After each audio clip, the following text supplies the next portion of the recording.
හැම දෙනාටම තෙරුවන් සරණ ප්‍රාර්ථනා කරනවා. පිංගතුනි, රහතන් වහන්සේලා තුල ගත්තත් සංසාරික පුරුදු එකිනෙකා තුල එක එක ස්වරූපෙන් දකින්නට ලැබෙනවා. එක සිදුවීමක් දෙකක් ධර්මයේ සඳහන් වෙනවා. එක අවස්ථාවක මහරහතන් වහන්සේ නමක්, නමුත් උන්වහන්සේගේ ස්වභාවය, උන්වහන්සේ බොහෝ දානේ වළඳනවා. උන්වහන්සේ පාත්‍රයේ පිරෙන්නම දානේ පුරෝගෙන වළඳනවා. මේක අනික් ස්වාමීන් වහන්සේලාට මේ දානේ ගන්න ප්‍රමාණය පිළිබඳ යම් නොසතුටක් ඇති වුණා. ඉතින් බුදුරජාණන් වහන්සේ ළඟට ගිහින් කියා හිටියා, ස්වාමීනි භාග්‍යවතුන් වහන්සේ, අස්වල් භික්ෂුන් වහන්සේ හරියට දානේ වළඳනවා. මේක හරිම අශෝභන දෙයක්. ස්වාමීනි භාග්‍යවතුන් වහන්සේ පාත්‍රයේ පිරෙන්නම දානේ අරගෙන බොහෝ වෙලාවක් දානේ වළඳනවා කිව්වා. ඉතින් බුදුරජාණන් වහන්සේ කතා කරලා භික්ෂුන් වහන්සේලා ඉදිරිය අහනවා, භික්ෂුව ඔබ දානේ වළඳන්නේ ප්‍රමාණවත් ආකාරයෙන්. අනේ ස්වාමීනි භාග්‍යවතුන් වහන්සේ, මම දානේ වැළඳුවට ඒ ටිකත් මට මදි කිව්වා. කොච්චර දානේ වැළඳුවත් මේ කුසගින්න අවසන් වීමක් නම් වෙන්නේ නැtei කිව්වා.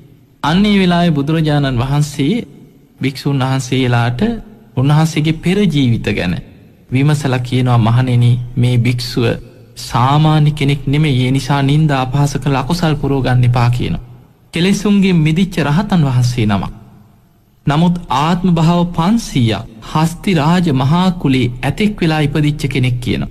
එතකොට මේ හස්ති රාජයෙක් හැටියට ඇතෙක් වෙලා ආත්ම 500ක් ඉපදිච්ච කෙනෙක්, ඒ ඇතිවෙච්ච සංසාර පුරුද්ද නිසා මනුස්ස ලෝකේ ඇවිල්ලා පැවිදි වුණත් කොච්චර ආහාර ගත්තත් ඒකේ ප්‍රමාණයක් ඇති කියලා හිතෙන්නේ නැහැ. මොකද කුසගින්න කියන එක හැම වෙලාවෙම මතුවේ. අර සංසාර පුරුද්ද. තමන්ගේ විඥානේ යම් දෙයකට හැඩ ගැහුණාට පස්සේ, කෙනෙක්ගේ විඥානේ යමකට පුරුදු වුණාට පස්සේ, ඇබ්බැහි වුණාට පස්සේ, ඒක සංසාරික පුරුද්දක් වශයෙන් දිගින් දිගට ආත්මෙන් ආත්මයට යන ස්වභාවයක් අපිට දකින්න ලැබෙනවා. ඔය වගේම තවත් ධර්මයේ තියෙන එක සිදුවීමක්, තරා රහතන් වහන්සේ නමක්. නමුත් කවුරුත් දන්නේ නැහැ මේ රහත් කෙනෙක් කියලා. මොකද රහත් වුණා කියලා ඇඟේ බෝඩ් එකක් එල්ලගෙන ඉන්නව නෙමෙයි. උන්වහන්සේගේ සාමාන්‍ය චර්යා රටාව, සාමාන්‍ය හැසිරීම, මේ තුල තමයි රහතන් වහන්සේලා මාර්ගඵලලාභීන් එදා ජීවත් වුණේ. මම මෙහෙමයි, මම මේ වගේ ඵලයකට ආපු කෙනෙක්, මං දැන් මේ වගේ කෙනෙක්, මං වෙනදා වගේ නෙමෙයි, දැන් උඹලා මට ගරු කරපල්ලා. ඔය වගේ අර තමන්ගේ තියෙන චිත්ත දියුණුව මුල් කරගෙන යම් කිසි පිළිගැනීමක් ලබන්න හෝ, යම් කිසි සමාජි කැපිලා පේන්න හෝ, අනිත් භික්ෂූන් වහන්සේලා අතර මම ඉහළට දියුණු වෙච්ච කෙනෙක් කියලා හුවා දක්වන්න හිත දියුණු කරපු කෙනෙක් උත්සාහය ගන්නෙ නැහැ. නමුත් මේ ස්වාමීන් වහන්සේ එක්තරා ආරාමයක වැඩ සිටියා. හැබැයි උන්වහන්සේගේ සංසාර පුරුද්ද කියන්නේ, උන්වහන්සේ නිතර කතා බහ කරනකොට වසලවාදයෙන් තමයි කෙනෙකුට කතා කරන්නේ. මෙහි වරෙන් වසලයක්, අර වැඩි කරපම් වසලයක්. එතකොට ඒ වගේ කරපම් මෙහි වරෙන් ඵලයන්, ඒ වගේ කෙනෙක්ගේ හිත රිදෙන විදිහේ වචන වලින් තමයි උන්වහන්සේ නිතර කතාබස් කරන්නේ. ඉතින් මේක මිනිස්සුන්ට අල්ලන්නේ නැහැ. මේ අය ඇවිල්ලා අපි කියමු ගිහිල්ලා බුදුරජාණන් වහන්සේට කියමු කිව්වා, මේ කතා කරන්නවත් දන්නේ නැති හාමුදුරු කෙනෙක්. ඉතින් මේ පිරිස එදා ජේතවනාරාමයට ඇවිල්ලා බුදුරජාණන් වහන්සේ මුණ ගැහිලා බුදුරජාණන් වහන්සේට වන්දනා කළගෙන, ස්වාමීනි භාග්‍යතුන් වහන්සේ, අපේ අර අසවල් විහාරස්ථානයේ වැඩ ඉන්න ස්වාමීන් වහන්සේ කෙනෙකුට කතා කරන්නවත් දන්නේ නැtei කිව්වා. වසලයා මේ වගේ නොඑක් විදිහේ පහත් වචන වලින් තමයි කියව කෙනෙකුට කතා කරන්නේ. අන්න ඒ වෙලාවේ බුදුරජාණන් වහන්සේ මේක අහගෙන ඉඳලා මේ භික්ෂුන් වහන්සේ මේ පිරිස අතරට කැඳෙව්වා. කැඳවල බුදුරජාණන් වහන්සේ අහනවා, ඇත්තද මේ පිරිස කියන කතාව?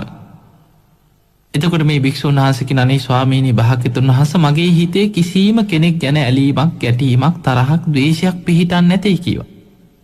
බුදුරජාණන් වහන්සේ බලලා කියනවා, මහණෙනි මේ කෙනා ආත්ම 100 ගණනක් බ්‍රාහ්මණ මහා කුලේ ඉපදිච්ච කෙනෙක් කියනවා, බමුණෙක්. එතකොට අර බ්‍රාහ්මණ මහා කුලේ ආත්ම 100 ගණනක් ඉපදෙනකොට ඒ බමුණන්ගේ ස්වභාවය තමයි අනිත් අයට, ඒ පහත් කුලවලා ඊළඟට නොඑක් විදිහයට වසලවාදයෙන් තමයි උන් කතා කරන්නේ. ඒ තමන්ගේ තිබ්බ ආත්ම ගණනාවක් තිස්සේ විඥානී ගොඩනැගිච්ච ඒ චරිත ලක්ෂණ තමයි ඒ පෙන්නුම් කරේ බුදුරජාණන් වහන්සේ වදාළ. නමුත් මේ කෙනා හිත කෙලෙසුන්ගෙන් මිදිච්ච රහතන් වහන්සේ නම. හිතේ තරහක්, ද්වේෂයක්, වෛරසිතකින් කතා කරනවා නොමේ කිව්වා. ඒ පුරුද්ද කිව්වා. එතකොට අපිට පේනවා එක පුද්ගලයන් තුළ මේ සංසාරික පුරුදු කියන ඒවා විඥානයත් සමග සංසාරේ ගමන් කරන ස්වභාවයක් දකින්න ලැබෙනවා. විඤ්ඤාණය ගැන බුදුරජාණන් වහන්සේ පෙන්නනවා මේ විඤ්ඤාණය අපි යමක් කරනකොට අපේ ක්‍රියාව යම් ස්වරූපයකින්ද අපි පවත්වන්නේ ඊට අනුව විඤ්ඤාණය හැඩගැහෙනවා. ඒක බුදුරජාණන් වහන්සේ වදාළ පුඤ්ඤංචේ සංඛාරං අபிසංකරොන්තිති පුඤ්ඤෝපගං හෝති විඤ්ඤාණක් කියනවා. යම් කිසි කෙනෙක් නිතර නිතර පින් දහම් කරනවා. පිනට නැඹුරු වෙනවා. පිනට නැඹුරු වෙලා තමන්ගේ සිත කය වචනෙන් පින් දහම් වලට නැඹුරු වෙච්ච ජීවිතයක් ගත කරනකොට පුඤ්ඤෝපගං හෝති විඤ්ඤාණ. ඒ කෙනාගේ විඤ්ඤාණයත් පිනට නැඹුරු වෙලා හැඩගැහෙනවා. පිනට නැඹුරු වෙච්ච විඤ්ඤාණයක් ඔහුට සකස් වෙනවා. අන්න බලන්න නිතර නිතර පින් දහම් වල යෙදෙනකොට නිතර පුණ්‍ය සහගත කටයුතු වලට යෙදෙනකොට තමන්ගේ විඤ්ඤාණය පිනට අඬුව නැඹුරු වෙලා හැඩගැහෙනවා. ඒ වගේමයි බුදුරජාණන් වහන්සේ පෙන්නනවා අපුඤ්ඤංචේ සංඛාරං අபிසංකරොන්තිති අපුඤ්ඤෝපගං හෝති විඤ්ඤාණ. යම් කිසි කෙනෙක් නිතර පව් කරනවා අකුසල් කරනවා. තමන්ගේ සිත කය වචනේ නොයෙක් විදිහේ පාපී අකුසල් වල යෙදෙනවා. එහෙම කරන්න හැම වෙලාවෙම ඔහුගේ හිත කය වචනේ මේ තුන්දොරම ක්‍රියාත්මක වෙන්නේ අකුසලයකට නැඹුරු වෙලා. හැම වෙලාවෙම ඔහු හිතන්නේ අකුසලයක් කරන හැටි පාපී ක්‍රියාවක යෙදෙන හැටි. එතකොට මේ චරිත ලක්ෂණයත් එක්ක බුදුරජාණන් වහන්සේ වදාළ නිතර අකුසල් කරන කෙනාගේ විඤ්ඤාණය අපුඤ්ඤෝපගං හෝති විඤ්ඤාණ. අකුසලයට නැඹුරු වෙච්ච හිතක් විඤ්ඤාණයක් ඔහුට සකස් වෙනවා. ඒ වගේමයි බුදුරජාණන් වහන්සේ පෙන්වනවා යමෙක් ධ්‍යාන වඩනවා භාවනා වඩනවා.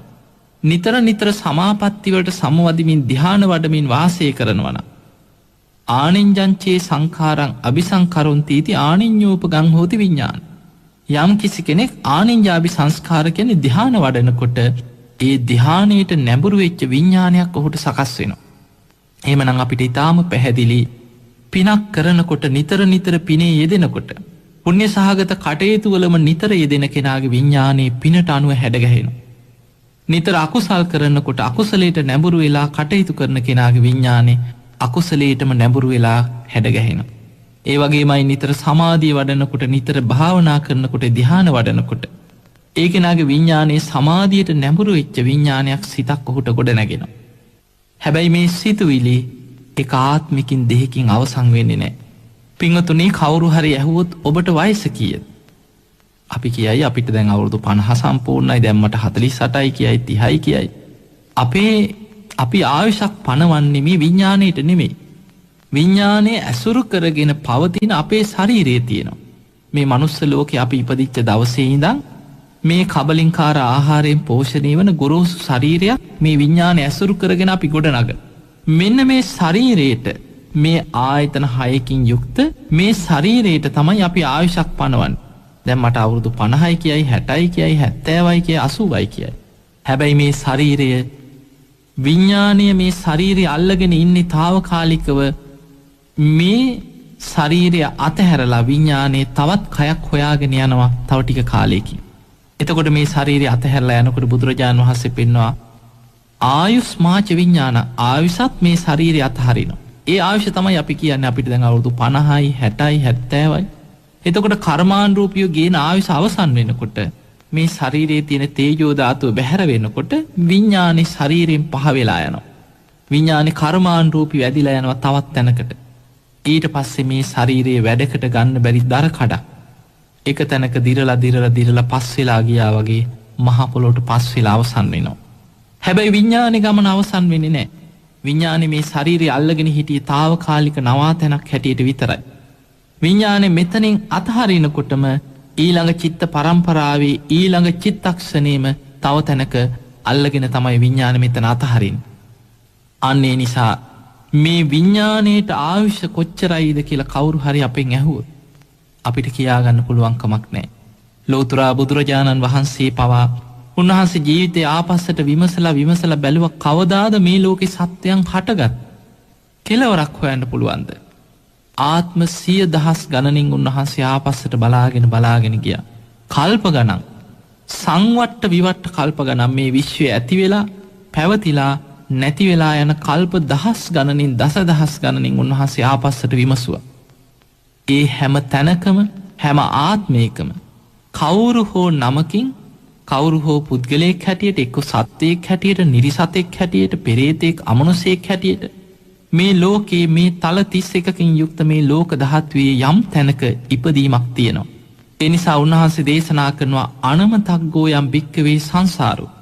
මේ සංසාර ගමන අනවරාග්‍රයි කිව්ව. අන්න ඒක තමයි අපිට දෙන්න තියෙන උත්තරේ. කෙලවරක් හොයලා අවසන් කරන්න බැරි තරම් දීර්ඝ සංසාර ගමනක තමයි අපි මේ ඉපදෙමින් මැරෙමින් එන්නේ. අන්නේ දීර්ඝ සංසාර ගමනේ අපි එනකොට අපේ විඥාණයට ඇබ්බැහි වෙච්ච සංසාරික පුරුදු තියෙනවා. අපේ විඥානේ පුරුදු වෙච්ච යම් අකුසල රටාවන් තියෙන්නට පුළුවන්.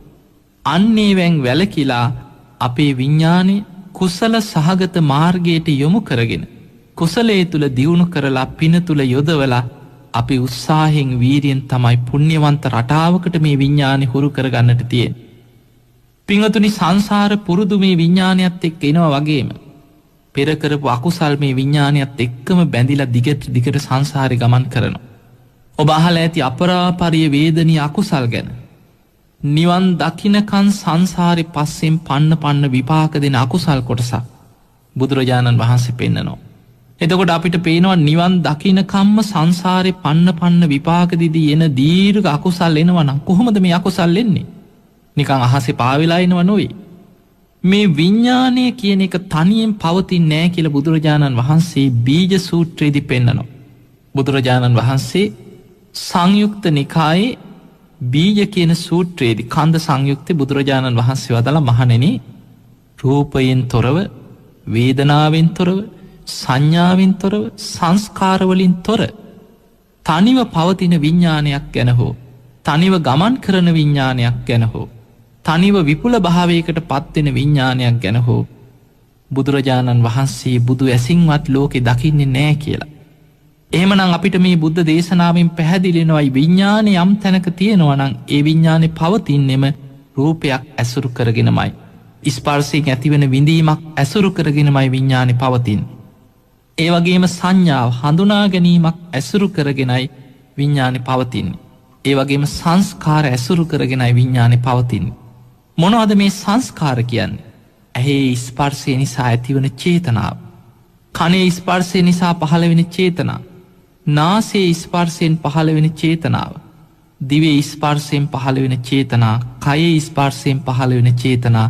මනසින් අපි හිත ගොඩනගන චේතනා. මේ චේතනාවමයි කර්මයක් බවට පත්වෙන්නේ.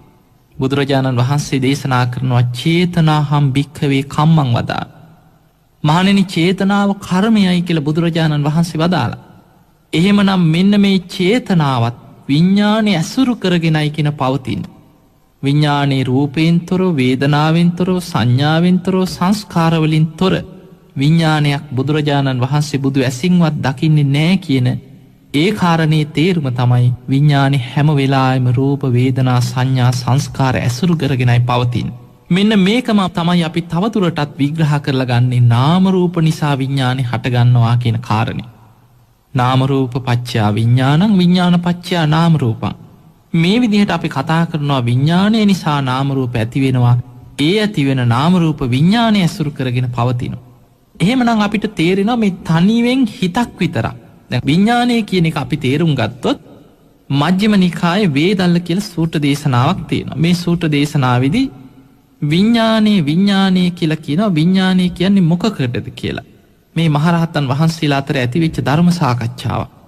එතනදි විඥානය කියන්නේ කුමන අර්ථයකින්ද කියලා විඥානය ගැන විමසනකොට මේ මහරහතන් වහන්සේ පිළිතුරු දෙනවා විජානාතිතිකෝ භික්කවේ තස්මා විඥානන්ති උච්චති. දැනගන්නවා කියන අර්ථයෙන් තමයි කියන විඥානය කියලා කියන්නේ. එතකොට විඥානය කියලා අපි සාමාන්‍යයෙන් කතා කරපුවම අර්ථයකින් අපිට දැන ගැනීමක් විඥාණයෙන් ඇති කරලා දෙනවා. දැන් අපේ ඇහි විඥානය හට ගන්නවා. ඒකට කියනවා චක්කු විඥාන. ඒ චක්කු විඥාණයෙන් තමයි ඇහි හට ගන්න රූප දැනගන්නේ. ඇහි ඇතිවන විඳීම දැනගන්නේ. ඒ දකින රූපවල වෙනස්කම් මේ පාට වර්ණ හැඩතල මෙයා දැන් ලස්සනයි කැතයි ඒ සියල්ල දැනගන්න අපිට උපකාර වෙනවා විඥානයක් ඇහි හට ගැනීම. ඒක ඇති වෙන්නේ ඇහැයි රූපයයි විඥානයයි කියන මේ කරුණු තුන එකතුව. ඒකට අපි කියනවා ස්පර්ශය. ස්පර්ශයෙන් තමයි විඳීම් හඳුනා ගැනීම චේතනා කියන සියල්ල ඇහැ තුල සිද්ධ වෙන්නේ. එහෙමනම් අපිට පේනවා ඇහැ තුල සතර මහා ධාතුන්ගේ ක්‍රියාකාරීත්වයක් සිද්ධ වෙන්නට ඕනේ. ඇහැයි රූපයයි කියන්නේ සතර මහා ධාතු නිසා ඇතිවෙච්ච දේවල්. එතකොට ඇසයි රූපයයි විඥානය එකතු වුණා නම් ඒක තමයි ස්පර්ශය. එහෙමනම් එතන විඥානය තියෙනවා. අන්නේ ස්පර්ශය නිසා තමයි ඇහැ තුළ විඳීම් හඳුනා ගැනීම චේතනා කියන මේ කරුණු තුනම ඇතිවෙන්. එහෙමනම් ඒ කාරණා තුනටම මුල් වෙච්ච මූල බීජයේ ස්පර්ශය නම් විඥානයත් ඒත් ඇසුරු කරගෙන පවතිනවා. එහෙමනම් අපිට පේනවා රූප වේදනා සංඥා සංස්කාර ඇසුරු කරගෙනයි හැම වෙලාවෙම විඥානයක් පවතින. අන්නේ නිසා පින්වතුනි මේ ඇහේ විඥාණයෙන් අපි රූප දැනගන්නවා වගේම කනේ විඥාණයෙන් නිසා තමයි මේ ශබ්ද දැනගන්නේ. ශබ්දවල වෙනස්කම් දැනගන්නේ. ඒ ශබ්දයක් නිසා අපිට යම් සැපයක් දුකක් උපේක්ෂාවක් ඇති වෙනවා නම් ඒක දැනගන්නේ මේ කනේ හටගන්න සෝත විඥානෙ මුල් කරගෙන. ඊළඟට ගඳ සුවඳ අපි හඳුනා ගන්නවා, ඒවා දැනගන්නවා. දිවට දැනෙන රස දැනගන්නවා, කයෙන් පහස දැනගන්නවා. මේවා හිතෙන් හිත අපි යම් අරමුණු ගොඩ නගනවා. එතකොට මේ සියල්ලම අපිට සිද්ධ වෙන්නේ මේ ඇස කන නාසය දිවකය මනස කියන අපේ ආයතන හයම ඇසුරු කරගෙන මේ විඤ්ඥානයේ ක්‍රියාකාරීත්වයක් සිද්ධ වෙනවා. අන්නේ නිසා පින්වතුනි අපි මේ ආයතන හය මුල් කරගෙන මේ විඤ්ඥානයත් එක්ක බැඳිච්ච චේතනා පහළ වෙනවා හැම වෙලාවෙම. ඇහැට පේන රූප ගැන අපි චේතනා පහළ කරනවා. කනට ඇහෙන ශබ්ද ගැන අපි චේතනා පහළ කරනවා. නාසයට දැනෙන ගඳ සුවඳ ගැන චේතනා පහළ වෙනවා. දිවට දැනෙන රස ගැන චේතනා පහළ වෙනවා. කයට දැනෙන පහස ගැන චේතනා පහළ කරනවා. මනසින් මේවා ගැන හිත හිතා හැම වෙලාවෙම මනෝ කර්ම රැස් කරනවා. ඒක තමයි මනෝ සංචේතනා කියන්නේ. එහෙමනම් අපේ සිත කය වචනේ තුන්දොරින් ආයතන 6 ඔස්සේම චේතනා පහළ වෙනකොට ඒ චේතනාවත් විඥානයේ එක්ක බැඳිච්ච දෙයක්. අනේ නිසා අපි රැස් කරන කර්මයන් විඥානය හරහා සංසාරේ ආත්මෙන් ආත්මයට ගමන් කරනවා. එනිසා තමයි සමහර කර්ම මේ ජීවිතයේ අවසන් වුණේ නැත්නම් දිට්ඨ ධම්ම වේදනීය විපාකයන් හැටියට මෙලව විපාක දීලා අවසන් වුණේ නැත්නම් විඥානයත් එක්ක ඊළඟ භවයට අරගෙන යනවා. උපපච්ච වේදනීය කර්මයක් හැටියට ඊළඟ ජීවිතයට අරගෙන ගිහිල්ලා ඒ කර්මානුරූපීව විඥාණයෙන් දුක් විඳින්න අකුසල කර්මයක උපතක් නම් ඒ උපත සලසලා දෙන්නේ කර්ම ශක්තිය තුලින්. විඥානය ඇදගෙන යනවා නිරේවල් වලට. ඒ විඥානෙ තිරිසන් අපායට ඇදගෙන යනවා. ප්‍රේත ලෝකයට ඇදගෙන ගිහිල්ලා දුක් සහිත උපත් ලබා දෙනවා. ඒකට හේතුව විඥානේ කර්මයක් එක්ක බැඳිච්ච දෙයක් නිසා. බලන්න මහරහතන් වහන්සේලාගේ තේර තේරී ගාථාවන් අධ්‍යයනය කරනකොට උන්වහන්සේලා භාවනා කරන්න උත්සාහ කරනකොට තමන්ගේ හිතට මේ විඥානේ නොයෙක් විදි අකුසල සහගත රූප ශබ්ද ගන්ධ මේවා මවලා පෙන්වමින් තමන්ව නොමග යවන්න උත්සාහ කරනවා. විඥානය කියන්නේ අපිව නොමග යවන දෙයක්. බුදුරජාණන් වහන්සේ උපමාවකට පෙන්නනවා මායූපමංච විඥාන. විඥානය කියන්නේ හරියට මායාකාරයෙක් වගේ කියනවා. මායාකාරයාගේ ස්වභාවය යම් කිසි දේවල් ඇත්ත වගේ පෙන්නලා කෙනෙක්ව රවට්ටනවා. අන්න ඒකට රැවටෙන කෙනා විඥානයේ ඇත්ත ස්වභාවය හඳුනගත්ත නැති කෙනා අර විඥානේ මායාවට රැවටෙනවා. නමුත් ධර්මය අවබෝධ කරන්න විඥානය අවබෝධ කරන්න සසර දුකින් නිදහස් වෙන්න මහන්සි ගන්න. භාවනා වඩන අය මේ විඥාණයට ගරහා කරපු සිදුවීම් තේර තේරී ගාථාවල තියෙනවා. රහතන් වහන්සේලා උදාන හැටියට පළ කරනවා. උන්වහන්සේලා භාවනා කරනකොට විඥාණයට ගරහා කළේ කොයි විදිහට? ඒ විඥානේ නුඹ මාව නිරේට අරගෙන ගියා නේද? නුඹ මාව මේ සංසාර ගමනේ අපායට ඇදගෙන ගියා නේද? තිරිසං ආත්ම භාවවල ප්‍රේතාත්ම භාවවල මාව දුක් විඳෙව්වා නේද? විඥානේ උඹට නම් ආයේ මම සතර අපායට මාව ඇදගෙන යන්න මං ඉඩ තියන්නේ නැහැ. ඒ නිසා දැන් ඔබ මම කියන විදිහට වැඩ කරපන්. මෙච්චර කාලයක් දීර්ඝ සංසාර ගමනේ මම විඥාණයට වහලෙක් වෙලා ජීවත් වුණේ. නමුත් අද මම නුඹට එහෙම වැඩ කරන්න ඉඩ තියන්නේ නැහැ. සමතේ නැමැති ආයුධේ මං නුඹව দমনය කරනවා. විදර්ශනා ඔස්සේ නුඹේ සියලු මේ බැඳීම් දුරු කරලා නුඹේ තියෙන ඇත්ත ස්වභාවය මං අවබෝධ කරගෙන සසර දුකින් මිදෙනවා. ඔය වගේ මහරහතන් වහන්සේලා තමන්ගේ සිතුවිලි වලට තමන්ගේ විඥාණයට ගරහා කරමින් භාවනාවේ හිත පිහිටවපු ආකාර ගැන අපිට තේර තේරී ගාථාවල කියවන්න ලැබෙනවා.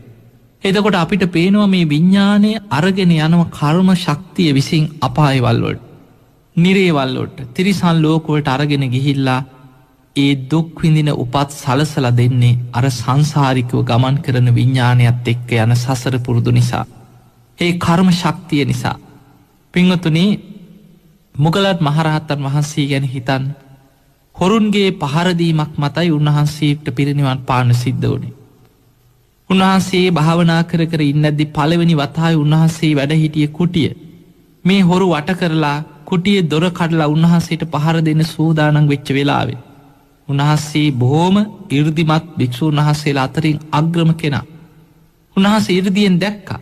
ඒ දැකපු නිසා උන්වහන්සේ සියුම් ශරීරයක් මවාගෙන යතුරු හිලෙන් කියනවා එළියට වැඩම කරලා උන්වහන්සේ නොපෙනෙන විදිහට මනෝමය ශරීරයකින් මෙතනින් ඉවත් වුණා කය සියුම් කරගෙන.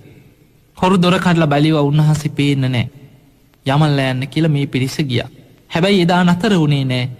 ආයෙමත් ටික දවසකින් ඔවුන් සංවිධානය වෙලා පොළො දඬු මුගුරු අරගෙන උන්වහන්සේට පහර දෙන්න දෙවනි වතාවෙත් උන්වහන්සේ වැඩ හිටිය කුටිය වට කරා.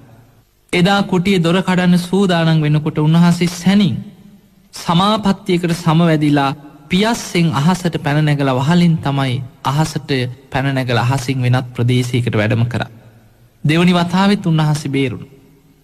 හැබැයි උන්වහන්සේ තුන්වෙනි අවස්ථාවේ මේ හොරු එදා ආයෙමත් දඬු මුගුරු අරගෙන උන්වහන්සේගේ කුටිය වට කරන්න සූදානම් වෙච්ච වෙලාවේ උන්වහන්සේ විමසලා බැලුවා මම දේවතාවක්ම මගහැරියා. නමුත් මේ වතාවේ ආයෙමත් වුන් දඬු මුගුරු අරගෙන මට පහර දෙන්න සූදානම් වෙනවා. ඇයි මෙහෙම වෙන්නේ? ආයෙමත් වුන් මගේ පස්සේ පන්නන්නේ මොකක් හෝ පෙර අකුසලයක් නිසාද? අන්න උන්වහන්සේ පෙර ජීවිත විමසන්න පටන් ගත්තා. මොකක්ද මේකට හේතුව? උන්වහන්සේගේ පෙර ජීවිතේ බැලුවා, ඊට පෙර ජීවිත බැලුවා. මේ විදිහට පෙර ජීවිත බලාගෙන යනකොට හරීම පුදුමයි. මනුස්ස ලෝකෙ ඉපදිච්ච යම් ආත්මයක් තියෙනවා නම් ඒ හැම ආත්මයකදීම ගුටි කාලා තමයි මරණයට පත් වෙලා තියෙන්නේ. තිරිසන් ලෝකෙ ඉපදිච්ච යම් ආත්ම තියෙනවා නම් මේ දීර්ඝ සංසාර ගමනේ ඒ ආත්මවලදී හොරුන්ගෙන් පහර කාලා එක්ක මිනිස්සුන්ගෙන් ගුටි කාලා සත්තුන්ගෙන් පහර කාලා මොකක් හෝ හේතුවක් නිසා ගුටි කාලම තමයි හැම ආත්මයකදීම යම් තැනක ඉපදුනා නම් මරණයට පත් වෙන සිදු වෙලා තියෙන්නේ. උන්වහන්සේ බලාගෙන ගියා කල්ප ගණන් ආපස්සට මොකක්ද මේකට හේතුව? අන්න බලාගෙන යනකොට උන්වහන්සේ දකිනවා තමන් අතින් ආනන්තරී අකුසලයක් සිදු වෙලා. ඇස් දෙක පේන්නේ නැති තමන්ගේ අම්මවයි තාත්තවයි වනාන්තරයකට අරගෙන ගිහිල්ලා හොරු පහර දෙන විදිහට පහර දීලා එක ආත්මයක තමන්ගේ දෙමව්පියන්ව මරලා තියෙනවා. අන්නේ අකුසල විපාකෙ ගෙවන්න නිරේට වැටිලා දුක් විඳලා ආනන්තරී අකුසලයේ ගෙව්වත් අපරාපරිය වේදනීය අකුසලයක් හැටියට විඥානයත් එක්ක බැඳිලා මේ කර්මයේ දිගට එනවා පිරිනිවන් පානකම්ම. හැම ආත්මයකම යම් තැනක ඉපදුනා නම් අර කර්මය විසින් විපාකේ සුදුසු විදිහට සකස් කරලා හැම ආත්මයකදීම ගුටි කාලා මැරෙන විදිහේ කර්ම ශක්තියක් මතුවෙලා එනවා. බලන්න එතකොට අපිට පේනවා අපේ මේ විඤ්ඤාණය කියන එක අපිට ආපස්සට විමසලා පෙර ජීවිතවලට හිතාගෙන හොයාගෙන යන්න පුළුවන් ක්‍රමයක් තියෙනවා. අපේ හිතේ තියෙන මේ සියලු දේවල් වසාගෙන තියෙන්නේ පංච නීවරණ ඔස්සේ. ඒ නිසා බුදුරජාණන් වහන්සේ දේශනා කරනවා මහණෙනි නීවරණ කියන්නේ තනිකර අකුසල් ගොඩක්. අනීවරණ කියලා අංගුත්තර නිකායේ දේශනාවක බුදුරජාණන් වහන්සේ වදාලා පංච නීවරණ වලින් තමයි අපේ මතක ශක්තිය වහගෙන ඉන්නේ. අඥාන කරන කෙනෙක් මෝඩයෙක් බවට පත් කරනවා කියන පංච නීවරණ වලින්. අචක්කු කරන දහම්මැස නුවණැස ලබා ගන්න තියෙන හැකියාව වහලා දාලා කෙනෙක්ගේ දහම් ඇස අන්ධ කරලා තියෙන්නේ කියනවා. ඊළඟට බුදුරජාණන් වහන්සේ වදාලා ඒ කෙනාගේ නුවණැස නැති කරලා දාලා මතක ශක්තිය පවා දුර්වල කරලා තියෙන්නේ මේ පංච නීවරණ වලින්. අන්නේ නිසා තමයි ඔබ සමත භාවනාවක් වඩනකොට බුදුරජාණන් වහන්සේ අපිට මුලින්ම උගන්වන්නේ හිත දියුණු කරගන්න ඕන නම් අපේ හිතට තියෙන රැකවරණේ තමයි සිහිය. මෙන්න මේ සිහිය දියුණු කරන ක්‍රමේ තමයි සතර සතිපට්ඨානෙන් උගන්වන්නේ. එතකොට යම් කිසි කෙනෙක් සතර සතිපට්ඨානෙ වඩනවා කියන්නේ හිත දියුණු කරනවා. ඒ හිත දියුණු කරනකොට මුලින්ම සිද්ධ වෙන්නේ අර විඤ්ඤාණයේ තියෙන දියුණුව විඤ්ඤාණයේ තියෙන මතකේ මේ දියුණු කරන්න පුළුවන් සියලු හැකියාවන් වසාගෙන තියෙන අකුසල් ගොඩක් වන පංච නීවරණයන්ගෙන් තමයි සිත පිරිසිදු කරගන්නට ඕනේ. අන්න ඒ නිසා භාවනා වඩන කෙනා කාමච්ඡන්දය ඔස්සේ හිත දුවන්න දෙන්නේ නැතුව ව්‍යාපාද තීනමිද්ද උද්දච්ච කුක්කුච්ච විචිකිච්ඡාදී මේ පංච නීවරණ ඔස්සේ තමන්ගේ හිත දුවන්න ඉඩ දෙන්නේ නැතුව සමත භාවනාවක් තුළ හිත එකඟ කරලා අන්න අර අකුසල් වලින් හිත බැහැර කරලා හිත විඤ්ඤාණයේ පිරිසිදු භාවයකට ඒකාග්‍රතාවයකට ඇති කරලා ගන්න. බලන්න ඒ නිසානේ පළවෙනි ධ්‍යානය ගැන බුදුරජාණන් වහන්සේ විස්තර කරන්නේ කොහොමද?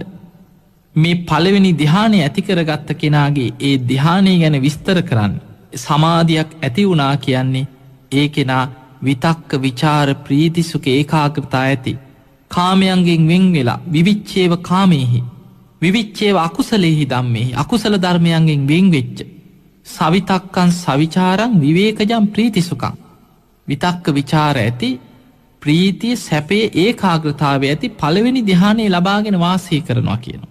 එහෙමනම් පළවෙනි ධ්‍යානයේ ස්වභාවය තමයි විතක්ක විචාර ප්‍රීති සුඛ ඒකාග්‍රතාව කියන අර හිත පිරිසිදු වීමෙන් ඇතිවෙච්ච ලොකු නිරාමිස සැපයක් සතුටක් ඇති අකුසල සහගත සිතුවිලි බැහැර වෙච්ච නීවරණයන් බැහැර වෙච්ච අවස්ථාව තමයි හිතේ ඒකාග්‍රතාවේ සමාධිය කියලා කියන්නේ. අන්නේ සමාධිය දියුණු වුණොත් ඒ සමාධිය වර්ධනය කරගත්තොත් ඒ කෙනාට පුළුවන් ධ්‍යානයන් උපදවන්න.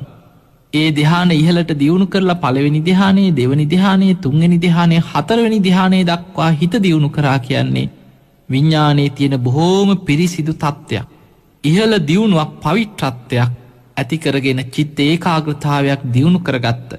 මනසේ ලොකු ආධ්‍යාත්මික ශක්තියක් ඇති කරගත්ත කෙනෙක් බවට ඔහු පත් වෙනවා. බුදුරජාණන් වහන්සේ උපමා කරේ හතරවෙනි ධ්‍යානයට දියුණු කරපු හිත කර්මන්නේයි කියනවා.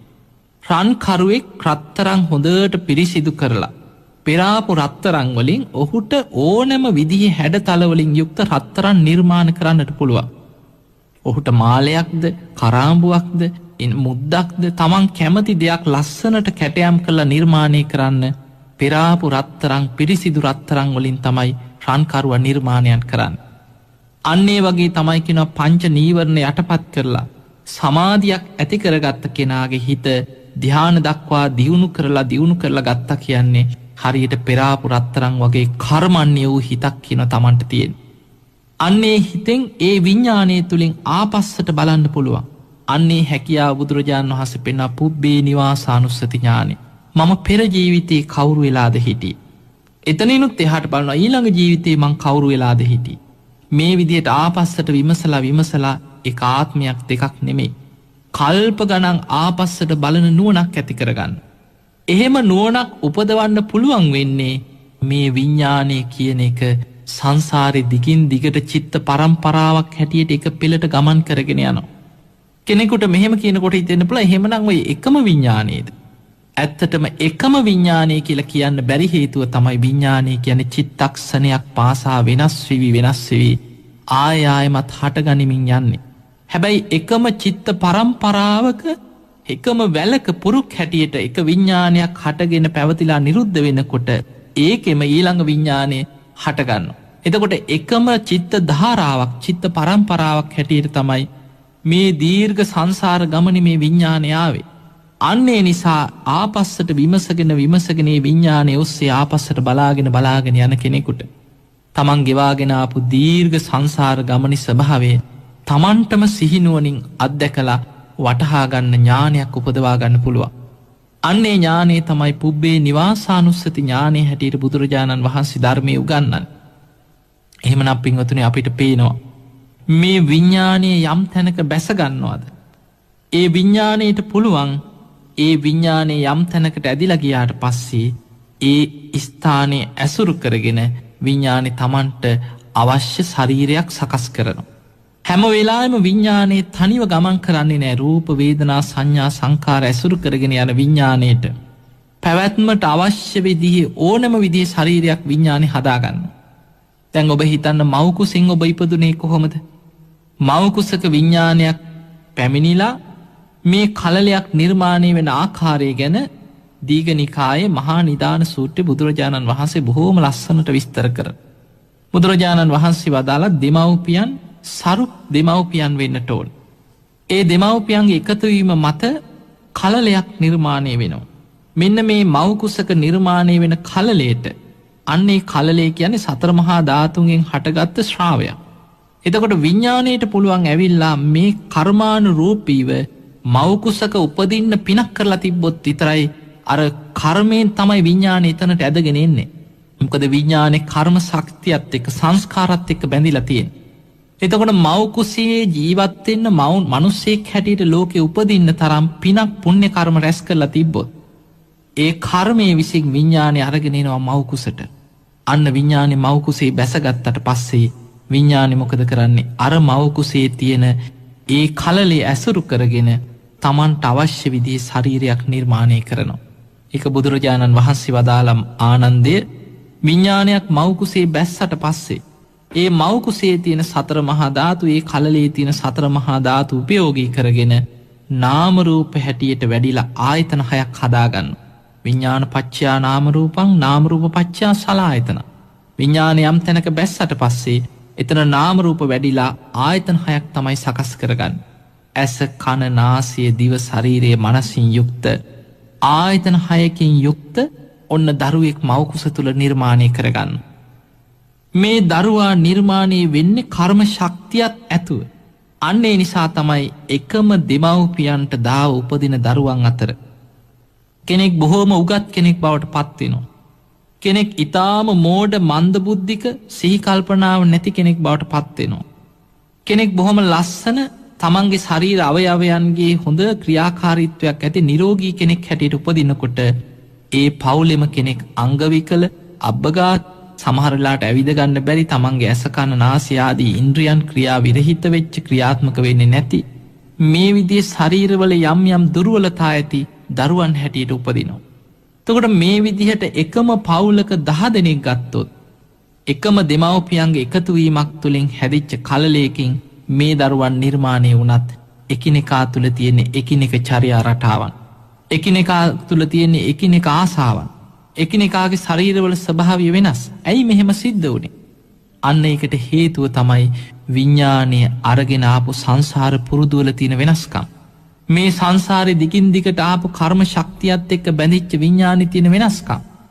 යං කම්මං කරිස්සාමි කල්යාණං වා පාපකං වා තස්ස දායාද.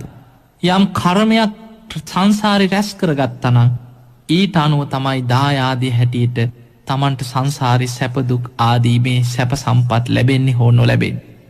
අන්න ඒ නිසා පින්වතුනි අපේ ජීවිත තුළ නිරන්තරයෙන් අපි මේ අකුසල සහගත කර්මයන්ගේ වැළකීලා නිතර කුසල් වඩමින් නිතර පින් දහම් රැස් කරමින් විඤ්ඤාණයේ පිනට අනුව හැඩගස්ව ගන්නට ඕන. අපි නිතර අකුසල් කරනවා කියන්නේ අකුසලයට අනුව විඤ්ඤාණය හැඩගැහෙනවා. අපි නිතර පින් දහම් කරනවා නම් පිනට අනුව විඤ්ඤාණය හැඩගැහෙනවා. ඒ නිසා අකුසලයට අනුව විඤ්ඤාණය හැඩගැහෙන්න ඉඩ දෙන්නේ නැතුව හැම වෙලාවෙම බුදුරජාණන් වහන්සේලා පහළ වෙලා ලෝකේ අපිට පෙන්වලා දෙන එකම දේශනාවක් තියෙනවා.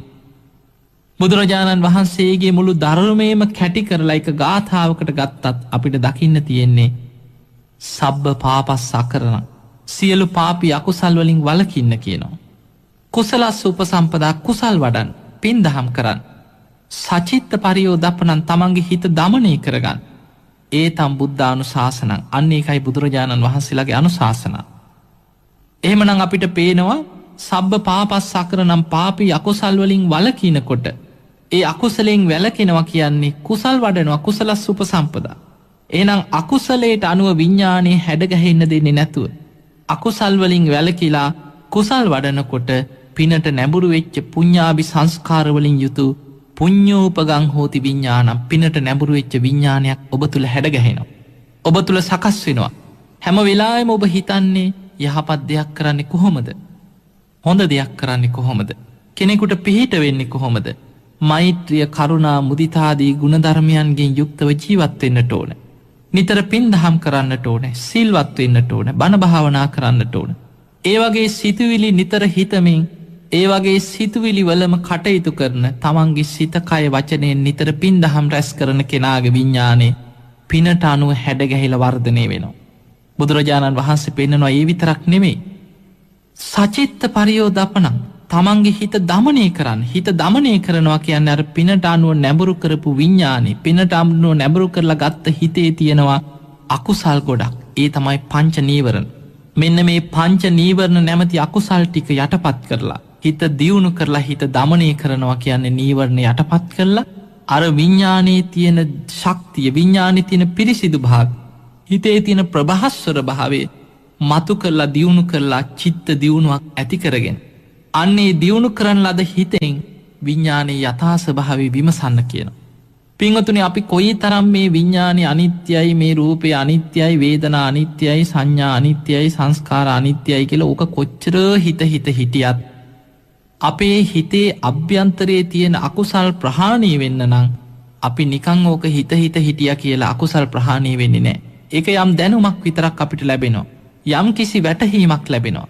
නමුත් අකුසල් ප්‍රහාණය වෙන්න නම් විඤ්ඤාණයේ යථා ස්වභාවයේ යථාබෝධයම අවබෝධ කරගන්න නම් අපි චිත්ත දියුණුවක් තුළ ඒකාග්‍ර කරන ලද සමාධිමත් හිතක් තුළ හිතේ තියෙන අකුසල් නීවරණ යටපත් කරගෙන ලොකු චිත්ත දියුණුවක් තුළ ඉඳන් හොඳ දියුණු කරන ලද හිතකින් තමයි අපි විදර්ශනා වඩන්නට ඕනේ. අන්න එතකොටයි ඒ අනිත්‍ය ස්වභාවය අනිත්‍ය හැටියටම වැටහෙන්න අවබෝධ වෙන්න පටන් ගන්න. ඒ නිසායි බුදුරජාණන් වහන්සේලා පහළ වෙලා දේශනා කරන්නේ සමාධින් භික්ඛවේ භාවේත මහණෙනි සමාධිය වඩන්න කියනවා. සමාහිතෝ භික්ඛවේ භික්ඛු යථාභූතං පජානාති. සමාධිමත් හිතක් තියෙන භික්ෂුව යථාර්ථය දකිනවා. කිංච යථාභූතං පජානාති කුමක යථාර්ථයද? ඉදන් දුක්ඛන්ති යථාභූතං පජානාති. මේ තමයි දුක කියලා දුකේ යථාර්ථය දකින්නේ. මොකද්ද දුක කියන්නේ? දුක කියන්නේ සංකිට්ඨේන පංච උපාදානස්කන්ධා දුක්ඛ. එනම් පංච උපාදානස්කන්ධයයි දුක. පංච උපාදානස්කන්ධය කියන්නේ රූප උපාදානස්කන්ධය, වේදනා උපාදානස්කන්ධය, සංඥා උපාදානස්කන්ධය, සංස්කාර උපාදානස්කන්ධය, විඤ්ඤාණ උපාදානස්කන්ධය. අන්න එතන තියෙනවා විඤ්ඤාණය. රූප වේදනා සංඥා සංස්කාර ඇසුරු කරගත්ත විඤ්ඤාණය. මෙන්න මේ විඤ්ඤාණයේ පිරිසිඳ දැකලා අවබෝධ කරන්න නම් සමාධිමත් හිතක් තියෙන කෙනෙක් වෙන්නට ඕනේ. පින්වතුනි දැන් ඔබට තේරෙනවා ඇති විඤ්ඤාණය කියන්නේ මොකක්ද?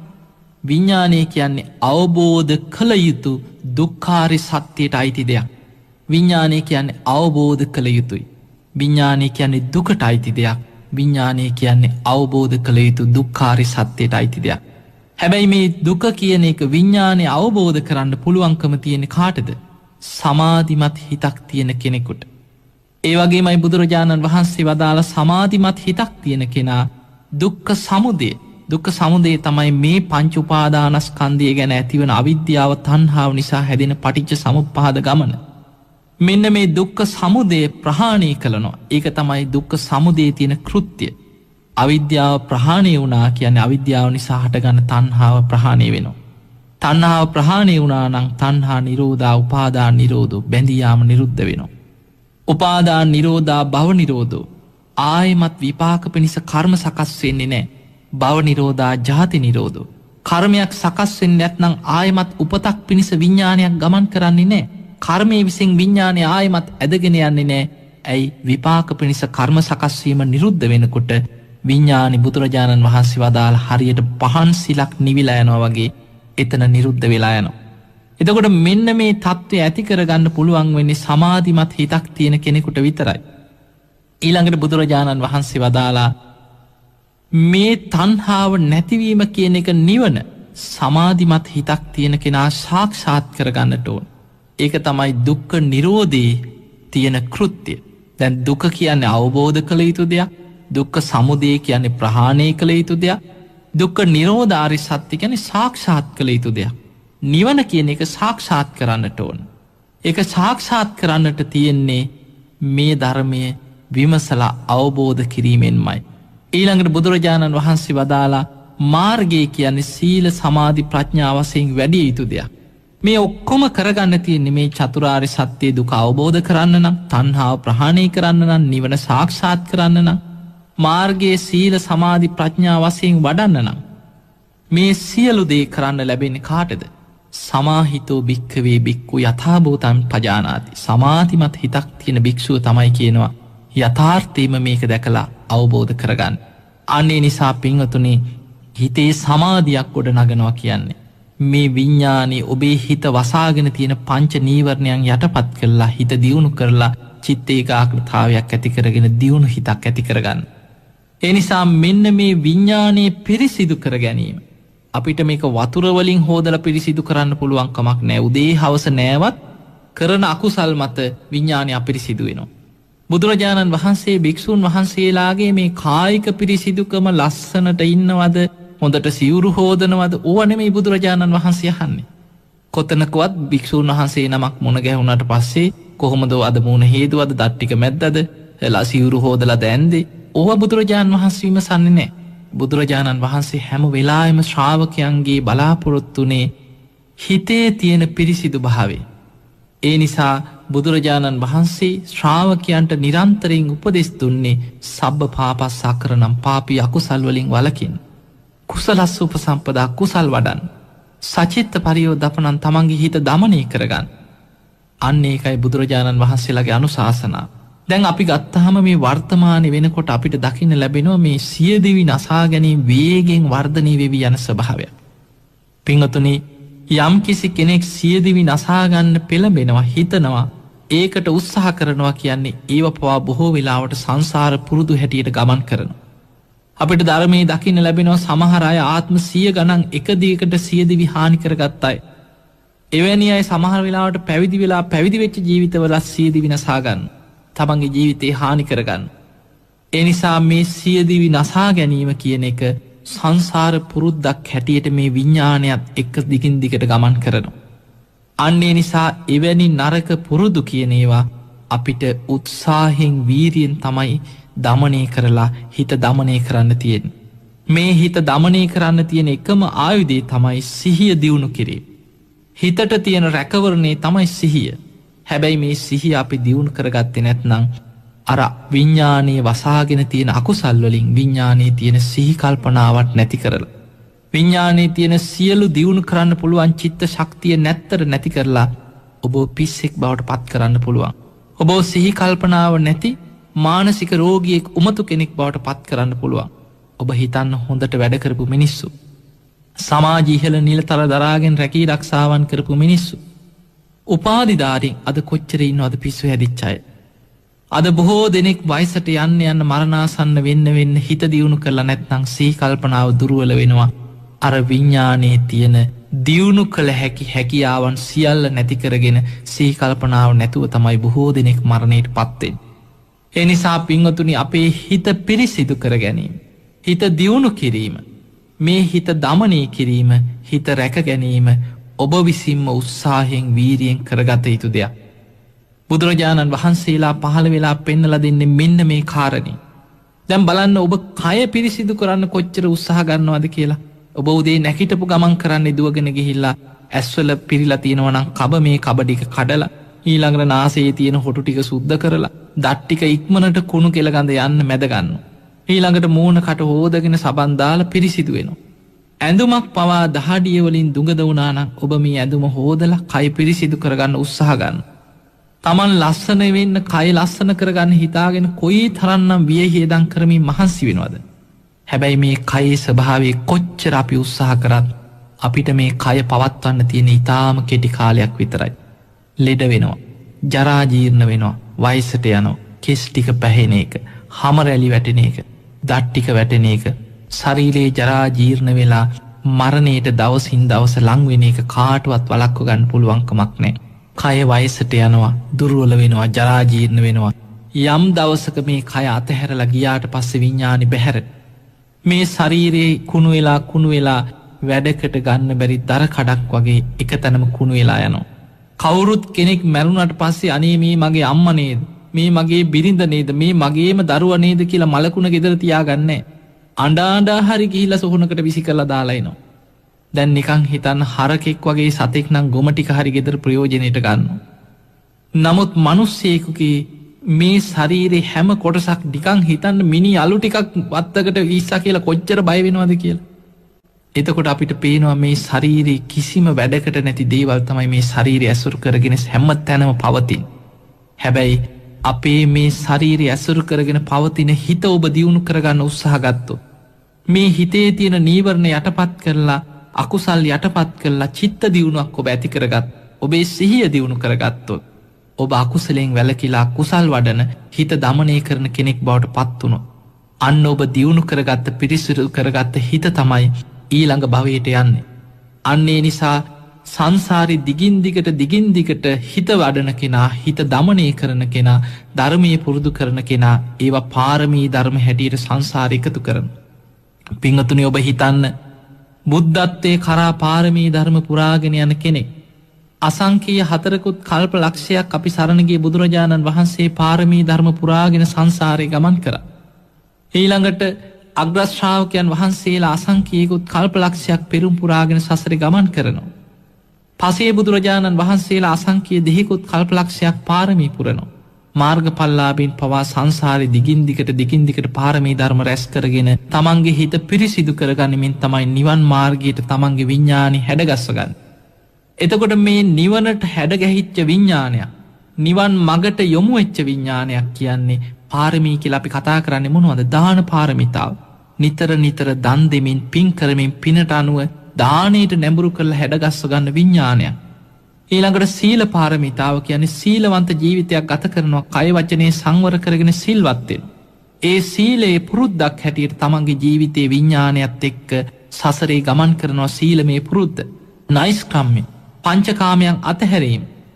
ඊළඟට ප්‍රඥාව, වීරිය, මේ ධර්මයේ නුවණින් විමසලා ඇති කරගන්න අවබෝධඥානෙ. ඊළඟට ධර්ම අවබෝධයට ඇති කරගන්න වීරිය. කාන්ති කියනවා. කාන්ති කියන්නේ ඉවසීම. සත්‍ය, මේ චතුරාර්ය සත්‍ය ගැන ඇති කරගන්න සත්‍යවාදී බව. හැම වෙලාවෙම සත්‍යවාදීව කටයුතු කිරීම. ඊළඟට ධර්ම අවබෝධයට ඇති කරගන්න අදිෂ්ඨානය. ඊළඟට මෛත්‍රිය, උපේක්ඛාව කියන මෙන්න මේවා යමෙක් වඩනවා නම් ඒවට අපි කියනවා දස පාරමිතා. ඒවා වඩනවා කියන්නේ ධර්මාවබෝධයට අවශ්‍ය ගුණධර්ම තුළ තමන්ගේ විඤ්ඤාණය හැඩ ගැහෙනවා. ඒ හැඩ ගැහිලා දියුණු වෙච්ච විඤ්ඤාණය සසරේ පිරිහෙන්නේ නැතුව තමන්ව ධර්මාවබෝධයේ කරා, ඉලක්කයක් කරා විඤ්ඤාණය අරගෙන යනවා. පින්වතුනි, අපි අකුසල් නම් රැස් කරේ අපේ විඤ්ඤාණය අරගෙන යන්නේ අපායවල වලට. ඒ නිසායි බුදුරජාණන් වහන්සේ වදාළේ සංසාරික සත්වයාට සතර අපාය කියන්නේ මහගෙදර වගේ තැනක් කියලා.